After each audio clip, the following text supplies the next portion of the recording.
বিসমিল্লাহির রহমানির রহিম। আসসালামু আলাইকুম। আশা করি আল্লাহর রহমতে সবাই ভালোই আছেন। তো আমরা আজকে বরাবরের মতো সিস্টেক বই যে আছে মাহবুর রহমান এইচএসসি আইসিটির, তার ধারাবাহিকভাবে সরলীকরণের 11 নম্বর অঙ্কটি করব। ইনশাআল্লাহ আপনারা আগের অঙ্কগুলো দেখবেন। এখানে মূল কথা হলো সূত্র। যে যত বেশি সূত্র পারবে ইনশাআল্লাহ সে এখানে ভালো কিছু করবে। সূত্র বলতে আমরা আসলে উপপাদ্যকে বোঝাচ্ছি, মৌলিক উপপাদ্যগুলো, ডি মর্গানের উপপাদ্যগুলো, যা আমরা আগের ভিডিওতে উপস্থাপন করেছি আপনাদের সামনে একটা শীটের মাধ্যমে। তো যাই হোক, এটা হলো 11 নম্বর যে বইয়ের 11 নম্বর যেটা আছে সেই সমীকরণটা। তো আমরা এখানে দেখতে পারতেছি আমরা সরলীকরণে প্রথমে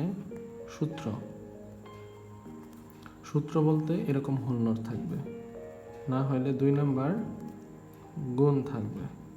গুণ বলতে কোনো কিছুর সাথে ব্রেকেট আবদ্ধ থাকবে, না হলে 3 নম্বরে দিতে হয় কমন। তো আমাদের এই অঙ্কে যেহেতু দেখতেছি আমরা হোল নোট আছে, তার মানে এখানে সূত্র প্রয়োগ হবে। তো সূত্র কই হবে আসলে, এই জায়গাতে নাকি এই জায়গাতে? তো সূত্র আমরা জানি প্রথমে সবার উপরে যে নটটা থাকে সেখান থেকে শুরু হয়। তার থেকে যদি শুরু করি তাহলে এই অংশকে সম্পূর্ণ A not plus B not whole নটকে ধরলাম এ, মাঝখানে প্লাস এ বি হোল নটকে ধরলাম বি। তাহলে আমরা কোন সূত্র পড়ে? ডি মর্গানের সূত্রটা, A plus B whole not equal আমরা কি জানি, এই অংশ A plus B whole not. সূত্র সমান আমরা কি জানি, A not into B not.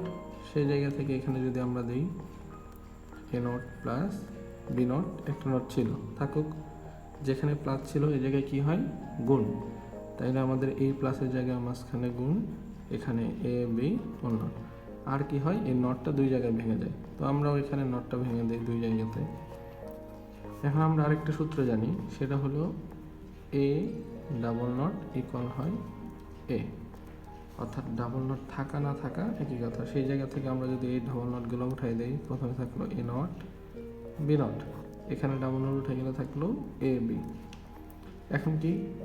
এখন কি হোল নট আছে যে সূত্র ফেলবো না, এখন তাহলে কোনটা হয়, গুণ, অর্থাৎ ব্র্যাকেটে আবদ্ধ আছে। তাহলে এ বি দিয়ে এ নটকে গুণ আর বি নটকে গুণ।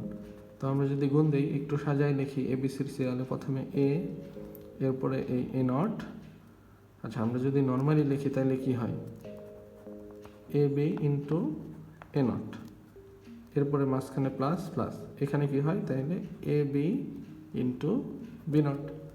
তো আমরা এটাকে যদি একটু সাজায় লিখি সেটা কীভাবে দাঁড়াবে, এ তারপরে এ নট এরপরে বি, এখানে এ বি বি নট, এটা ঠিক আছে। তাইলে আমরা জানি এখানে সূত্র অনুযায়ী এ ইন্টু এ নট এটা ইকুয়াল কী হয়, আমরা জানি 0 মৌলিক উপপাদ্যের। তাহলে এ এ নট সমান হবে 0 ইন্টু বি, এখানে এ এর মতো, এখানে যদি এ এ নট সমান 0 হয় তাহলে বি বি নট সমান আমরা কি জানি 0, তো আমরা দিলাম 0। এরপরে আমরা জানি এ ইন্টু 0 এটা সমান হয় 0, অর্থাৎ শূন্যের সাথে যদি কোনো কিছু গুণ অবস্থায় থাকে তো আমরা তাহলে সেখানে শূন্যই ব্যবহার করি। তাহলে 0 ইন্টু বি সমান 0 প্লাস এ ইন্টু 0 সমান 0। আর আমরা কি জানি 0 প্লাস 0 সমান 0 হবে, তবে এটা সেই মৌলিক উপপাদ্যের এই সূত্র দ্বারা এ প্লাস এ সমান এ, অর্থাৎ কোনো কিছু যদি যোগ আকারে একই রকম থাকে সেক্ষেত্রে আমরা একটা বসাই। তো 0 প্লাস 0 সমান 0।